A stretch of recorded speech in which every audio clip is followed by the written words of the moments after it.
안녕하세요. 성공인 과일TV입니다. 오늘은 현대 과일가게 창업 시 고려사항이라는 주제를 가지고 말씀드릴까 합니다. 여기를 보시면 일단 제가 크게 고려해야 할 사항으로 세 가지를 나눠 보았습니다. 첫 번째 위치 선정, 두 번째 사입 능력, 세 번째 판매 능력입니다. 이 세 가지가 골고루 갖추어졌을 때 창업을 해야 망하지 않는 지름길이라고 말씀드리고 싶네요. 과일가게는 창업 문턱이 낮아 누구나 쉽게 접근할 수 있지만 이 세 가지를 갖추지 않고 창업을 했을 때 쉽게 폐업할 수 있다는 점을 말씀드려 봅니다. 첫 번째, 위치 선정입니다. 과일이라는 품목은 생물이죠. 일반 공산품처럼 유통기한이 긴 제품이 아닙니다.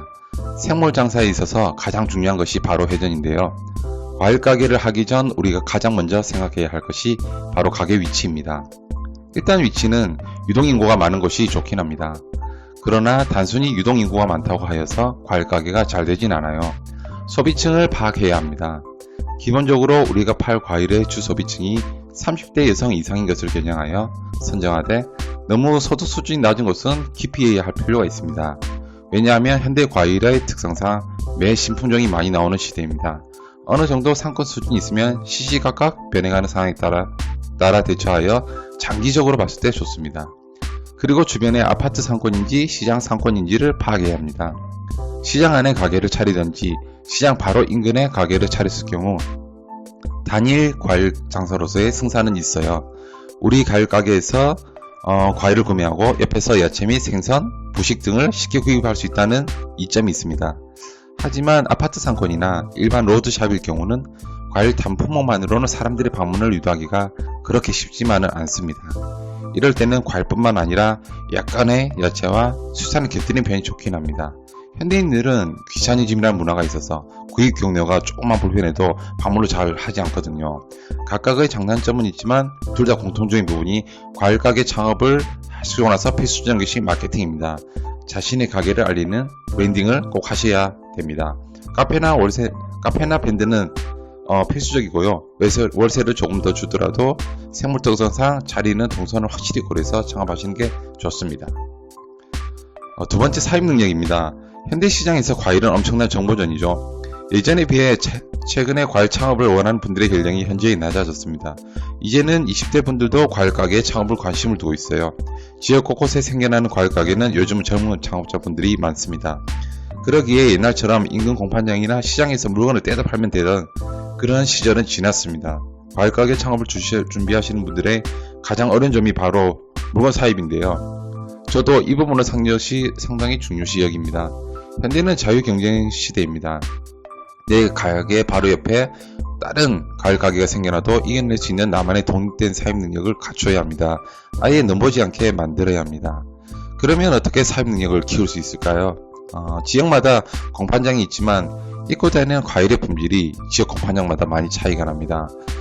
일단 자기가 속한 지역의 공판장 물건 품질이 어떤가를 먼저 파악해야 하고요.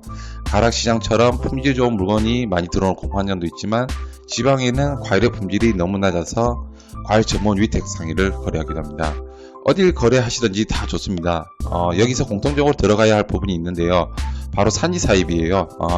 과일 품목에 따라 산지 사입 방식이 틀리지만 제대로 접근하면 엄청난 효과가 있습니다.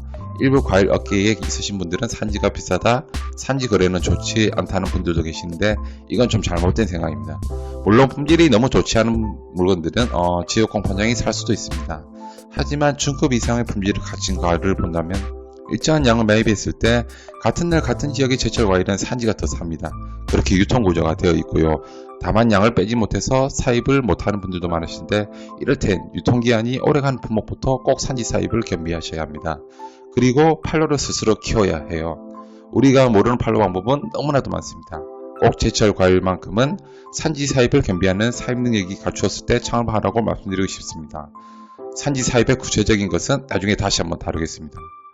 세 번째, 판매 능력입니다. 위치 사입은 되는데 판매 능력이 되지 않으면 일의 능률이 오르지 않습니다. 사입 능력과 판매 능력은 계속 발전하는 것이고 계속 꾸준히 키워나가야 하는 아주 의무적인 것입니다. 연구하고 또 연구하고 어떻게 팔 것인가를 계속 스스로 공부해야 합니다. 예전처럼 매장에서만 판매하던 시대는 끝이 났습니다. 요즘은 가게를 오픈했으면 자신의 가게를 알리는 브랜딩을 해야 합니다. 최근에 코로나 사태로 인해 거래에 사람이 줄어들고 이럴 때는 배달이나 택배로 살아남은 가게가 아주 많습니다. 밴드는 카페를 만들어 자신의 과일품목을 계속 알리고 또한 스토어팜이나 택배로 운영을 해가는 거지요. 통신 판매업이 겸비되지 않은 과일가게는 그냥 매장 매출이 전부이지만 이렇게 마케팅을 통한 판매를 겸비하게 되면 바로 산지 사입, 즉 대량 사입이 가능해서 가격면에서나 품질면에서도 편승할 수 있다는 장점이 있습니다. 갈수록 통신 판매업은 증가할 것이고 우리는 이에 발맞춰 반드시 겸비를 해야 될 부분입니다. 오늘은 과일가게 창업에 관해서 조금 말씀드렸는데요. 반드시 이 세 가지가 준비되지 않으면 창업을 하면 안 된다라고 말씀드리고 싶습니다.